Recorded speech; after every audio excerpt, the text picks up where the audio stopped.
Back here now on the GSMC Chip Shot Football Podcast. Before I get into the running back rankings, I want to remind you guys one last time on this show. If you have any questions or comments you want to make, use the tip and donations link on your screen, gsmcpodcast.net. By using that link, I'm able to see your question or comment. I'll read it out loud on air, and that way get any of your guys' thoughts or perspective on any of the topics we have left on this show. It's a massive help for the network, so if you guys would, please use the tip and donations link if you have any comment or question to make on the remainder of today's show.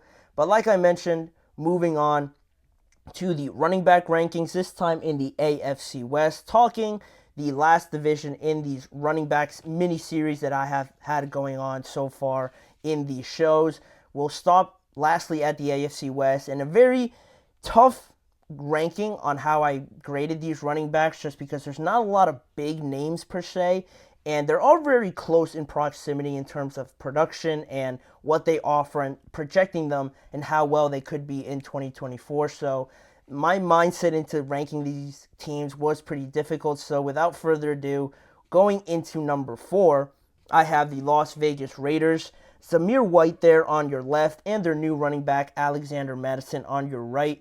They added Alexander Mattison this offseason to complement Zamir White, so that is a benefit rather than just having it all so dependent on Zamir White. He did have some flashes last year in some games where he did perform a lot better than I thought, because I just didn't really know too much about him. So you have him. You don't want to put too much on him right away, so you bring on a guy like Alexander Mattison, add a little bit more depth there. Plus, you already had Amir Abdullah on the team as well. So that's a good, running back group to have on your team. But in terms of production, they ranked 30th in total yards last year in the rushing department, just above 1,500. Then also 30th in the NFL in yards per game at 90 rushing yards per game. So not too dependent on the running game to win them games, that's for sure. So they don't really have a big standout name on this running back group where you look at them and think, they win because of this guy. It's more so a running back by committee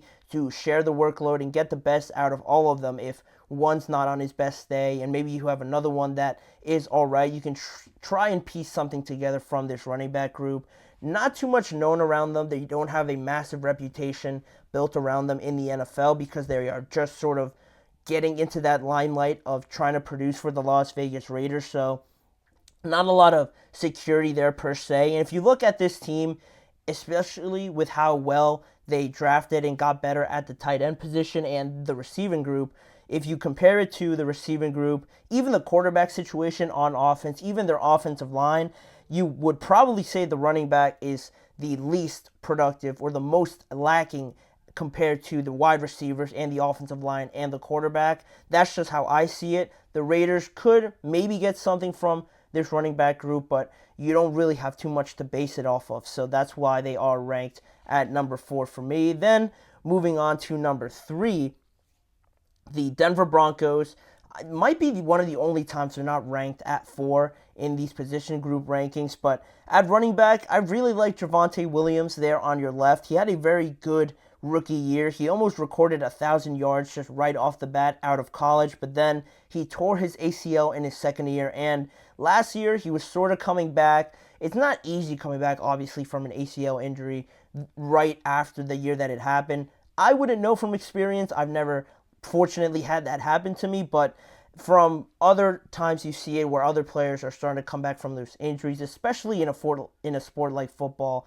You're constantly getting hit, maybe getting hit low a lot of the times. You still have a little bit of that fear or uneasiness there.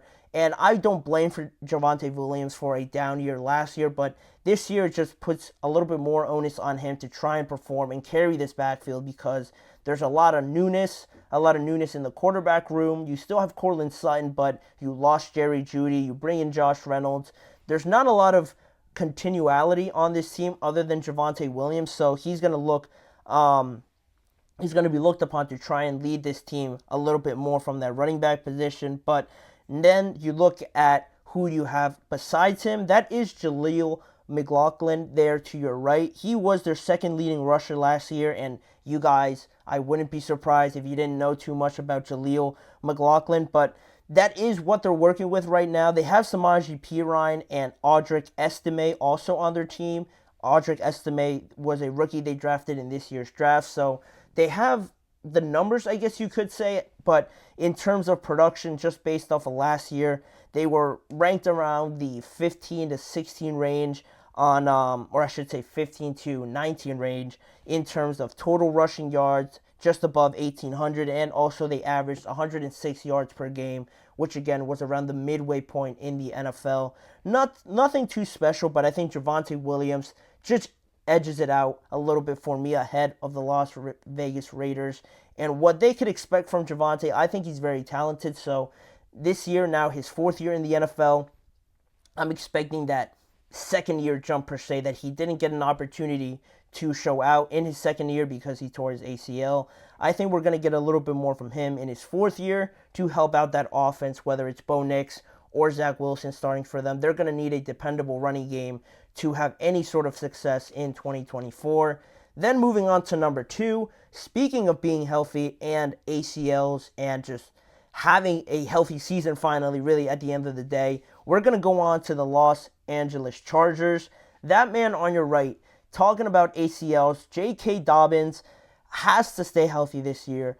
Was signed to the Los Angeles Chargers. I thought was a great move for them because not only did it reunite him with Gus Edwards there on your left, but on his healthiest day, when these two are together, I don't think you have two other reliable running backs on any other team in the AFC West other than these two. But again, I have to stress, on their healthiest day, it is a big gamble because, again, like J.K. Dobbins has not been the healthiest of running backs as of late. I want to say tearing his Achilles, his ACL in both of them, one in 1 year, another one in another year. It's a big gamble, really, for the Chargers to sign him and expect something differently from him, but he's still very young, and in his first year or in his earlier years with the Baltimore Ravens, you sort of got a little glimpse of what he could really be, how hard he runs, how elusive he is, what he brings in the passing game. Once he's all healthy and it's all there continually, he could be a very dynamic piece for them in 2024, especially with the identity now that they're trying to implement to this team. Not too much passing, but a lot heavier on the running game. Gus Edwards is a massive back, a massive build to him. He's going to be extremely hard to tackle. They got better at the offensive line by drafting Joe Alt. They bring in J.K. Dobbins, who you don't have to have out there each and every play. That's sort of what you brought in Gus Edwards to do. So you sort of salvage J.K. Dobbins a little bit more there, not having him out there, not risking him maybe getting hurt if you overwork him too much. You could sort of sprinkle him in at the beginning, and then if you are confident in having him out there, you could bring him out for a lot more plays in 2024. But they didn't rank too high last year in terms of running the rock, but they had a whole different personnel and a whole different identity last year that I think this year it's going to suit them a lot better with running the ball as their first option. Maybe it'll be weird at first for Justin Herbert, who all he has done in the NFL so far is throw it, but I'd like the Chargers, if they could stay healthy. This duo is the best duo in the AFC West, but that injury concern couldn't have me putting them at number 1, which means, like always, the Chiefs, I think for the quarterback, the receivers, and obviously now the running backs, the Chiefs have been number 1. And that's what happens when you win the Super Bowl, I guess, is you get to be considered the number 1 on a lot of people's rankings. They're number 1 in the running back department because they produce very well for not having your most typical of running backs, other than Isaiah Pacheco, and how hard he runs, how dynamic he is when he has enough space to move around and, produce as well as he does. It's weird he hasn't had a 1,000-yard rushing year yet, but it seems like he does, and he does very well for them in what they have him do. And comment from Eric here, the Chargers are going to look so different this year. No Williams, no Eckler, no Keenan. It is crazy, Eric. I do agree with you. Like I mentioned, it's going to be very weird for Justin Herbert to try and adapt to that. Once you build up a habit like that and trying to throw it, almost be the hero so much, it's going to be very hard to pull away from that. But I don't know. It almost seems like the Chargers are one of the only teams now that aren't trying to outscore you or aren't trying to outpass you in the NFL. And I kind of like it that they're taking a different approach to it. It doesn't surprise me that it's Jim Harbaugh and trying to do that. Will it work out? Maybe. We're just going to have to wait and see. But I like that they're trying something a little bit different and they're not just trying to overdo it on the offensive side of the ball and trying to overpass it, if that makes sense. But the Chiefs are almost a team that do that with obviously Patrick Mahomes. Why wouldn't you? But in terms of running the ball, although Isaiah Pacheco has more recognition around the league and his production is higher, he does sort of bring this different dynamic to the Chiefs where it's not so much about finesse with Isaiah Pacheco, if that makes sense. He's more so sort of in your face, punching you in the mouth, getting those extra hard-earned runs that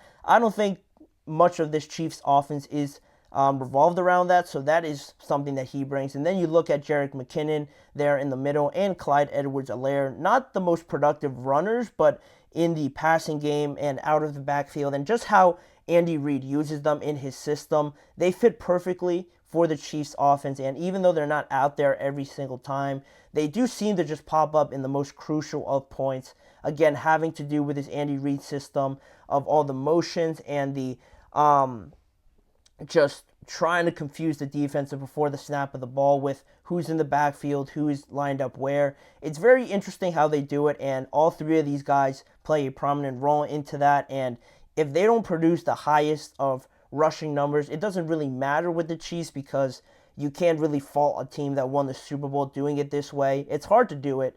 I won't be the one to do it. So the Chiefs are number one on my list, like they have been almost in all of my rankings so far. Let me know what you guys think of them. Do you think the Chargers were maybe a little bit too high? Am I not giving enough credit to the Denver Broncos and what they've had to deal with throughout this period of Russell Wilson, Sean Payton, and all this salary cap issues? Leave your thoughts in the comments section down below. But we have one more segment to talk about after this break. We're going to get into Marvin Harrison, a highly touted wide receiver out of Ohio State. What can we expect out of him in his rookie year with the Arizona Cardinals? I'm going to give you guys my thoughts on that and what is being said about Marvin Harrison Jr. in the mandatory minicamp for the Arizona Cardinals. So stick around. We have one more segment to get to right after this.